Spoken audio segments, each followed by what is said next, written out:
નમસ્કાર. સિયા ગોયલ, જેણે કેતન અગ્રવાલ પોતાના ફિયોન્સેને મારી નાખ્યો એટલા માટે કારણ કે તેને પોતાના પ્રેમી સાથે લગ્ન કરવા હતા. હજી તો આ કેસની ચર્ચાઓ શાંત નથી થઈ ત્યાં તેલંગાણામાં સિયાની જેમ જ સંધ્યા નામની એક મહિલાએ પોતાના પ્રેમીને પામવા માટે પતિને જ મારી નાખ્યો છે અને તેનો જે રીતે જીવ લેવાની કોશિશ કરી છે તે ઘટના એટલી ચર્ચામાં છે જેના કારણે આજની આ ક્રાઇમ સ્ટોરીમાં તેની વાત કરવી છે. પહેલાં તમે એ આખી ઘટના સાંભળો કઈ રીતે ટોયલેટ ક્લીનર દ્વારા તેના પતિને મારવાની કોશિશ કરી અને તેમાં તે સફળ થઈ પણ ગઈ. પણ આ સંધ્યા એમાં સફળ ન થઈ કે તેને એવું લાગતું હતું કે આ આત્મહત્યામાં તેને ખપાવી દેશે, પરંતુ અહીં તે કાચી પડી. સંધ્યા પોતે નર્સ હતી અને તેના 6-1 વર્ષ પહેલાં જ લગ્ન થયા હતા પ્રસાદ નામના એક વ્યક્તિ સાથે. પ્રસાદ અને સંધ્યાનું જીવન સારું રીતે ચાલતું હતું. સંધ્યા ત્યારે નર્સ તરીકે હોસ્પિટલમાં કામ કરતી હતી અને પ્રશાંત જે છે તે પોતે એક વ્યાપારીને ત્યાં કામ કરતો હતો. આ ઘટના કહી રહ્યો છું તે તેલંગાણાના નિઝામાબાદ જિલ્લાની છે. હવે લગ્ન થયા બાદ પ્રશાંતને એવું લાગ્યું કે મારી જવાબદારી વધી ગઈ છે અને પૈસા ઓછા છે, એટલે તે કામ કરવા ગયો દુબઈ. અને તે દુબઈની આસપાસના જે ખાડી દેશોમાં તે કામ કરવા ગયો અને ત્યાં તેને થોડા વધારે પૈસા મળ્યા. એને એવું કે આ વધારે પૈસા જે મળ્યા છે તેનાથી તે સંધ્યાના જ સપના જે છે તે પૂરા કરશે. અને ત્યારબાદ થયું એવું કે તે દર મહિને સંધ્યાને પૈસા મોકલતો અને દર વર્ષે જે વધારે રકમ જમા થતી તે પણ તે ઘરે મોકલતો. સંધ્યા એકલી નહોતી, ત્યાં પ્રશાંતની માતા પણ તેની સાથે રહેતી હતી અને પહેલાં તો બંને વચ્ચે ખૂબ સારું રહ્યું, બંને ફોન પર વાતચીત કરતા હતા. પણ પછી ધીરે ધીરે પ્રશાંત જ્યારે સંધ્યાને ફોન કરતો ત્યારે તેનો ફોન વ્યસ્ત આવતો, વિડીયો કોલ ઉપાડતી નહીં. ઘણીવાર તેની માતા પણ એવી શિકાયત કરતી કે સંધ્યા જે છે તે આવ જાવ તેની વધી ગઈ છે, તે ઘરમાં વધારે ટકતી નથી. અને જ્યારે તેની માતા બહાર હોય ત્યારે સંધ્યા તેના પ્રેમીને બોલાવતી.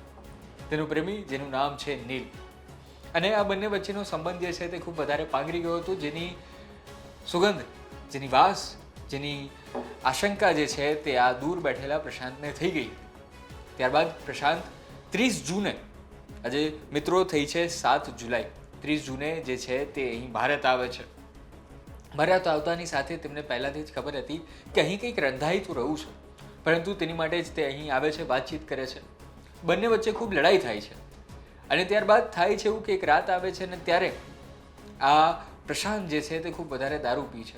પાર્ટી થાય છે, પ્રશાંત તેમાં દારૂ પીવે છે અને ચિક્કાર દારૂ પીવે છે. અને ત્યારબાદ સંધ્યા, તેનો પ્રેમી નીલ અને નીલનો એક મિત્ર, આ ત્રણેય જણા મળે છે અને પ્રશાંત સાથે મારામારી કરે છે. આ મારામારી કરે છે ને હવે તમને જે પહેલાં કહ્યું કે સંધ્યા જે છે તે સિયાને પણ આંટી ગઈ. કઈ રીતે આંટી ગઈ છે?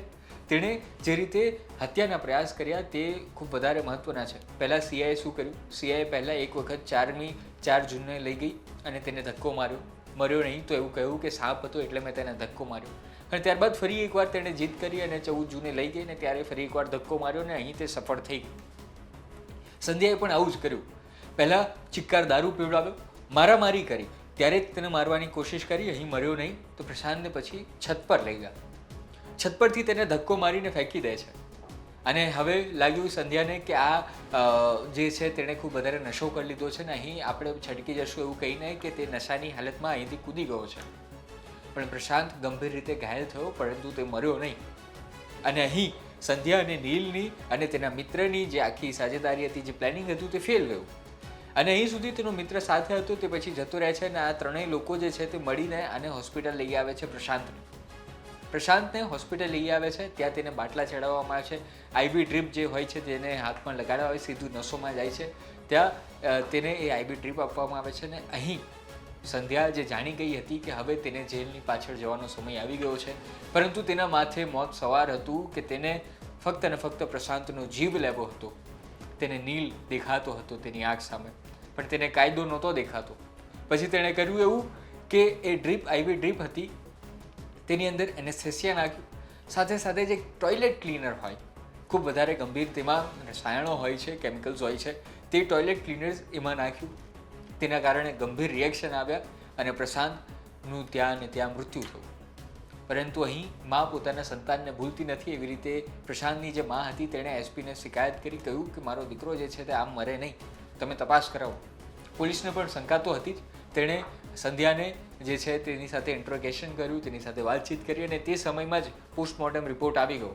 પોસ્ટમોર્ટમ રિપોર્ટમાં સાફ ખબર પડી ગઈ હતી કે તેનું જે મૃત્યુ થયું છે તેમાં આવા જે તત્વો મળ્યા છે તે જેનું સેવન કર્યું હતું તેનાથી અલગ છે અને તેના કારણે શંકા જે પાકી થઈ ગઈ. ત્યારબાદ પોલીસે પોતાની રીતે પૂછપરછ કરી અને અહીં સંધ્યા, તેનો પ્રેમી અને તેનો મિત્ર છે તે ભાંગી ગયા છે. અહીં આ તેનો મિત્ર જે છે તે વગર લેવે દેવે ફસાઈ ગયો હતો અને તે જ અત્યારે હવે સાક્ષી બન્યો છે. તેણે જ આખી આ જે ઘટના છે તે જણાવી દીધી છે. તેનો મિત્ર પણ હવે જેલમાં જશે. સંધ્યા અને તેનો પ્રેમી તે પણ જેલમાં જવાના છે. અત્યારે વધારે પૂછપરછ ચાલી રહી છે. પરંતુ પ્રશાંત જે સાવ નિર્દોષ હતો, તેનો કોઈ દોષ નહોતો, તે ફક્ત ને ફક્ત પ્રેમ માંગતો હતો, તેને મોત મળ્યું છે. આવા ઘણા બધા કિસ્સાઓ આગળ પણ બન્યા છે જેમાં પુરુષ વગર વાકે મર્યો હોય, સ્ત્રીઓ પણ આગળ મરી છે. પરંતુ આ જે કિસ્સો છે તે સંધ્યાના કિસ્સાની સાથે મેળ આવતો હતો. હજી તો આ કિસ્સો સિયા ગોયલનો જે કિસ્સો છે તે હજી સુધી ચર્ચામાં શાંત થયો નથી. ત્યાં વધુ એક આવો કિસ્સો આવ્યો છે. આ બાબતે તમારું શું કહેવું છે તે તમે અમને કોમેન્ટમાં જરૂર જણાવજો. ધન્યવાદ. પોતાની કાળજી લેજો, સલામત રહો. વરસાદ ખૂબ વધારે છે, અભાવરૂ જગ્યાએ ન જવું અને જોતા રહો ગુજરાત તકને. આભાર.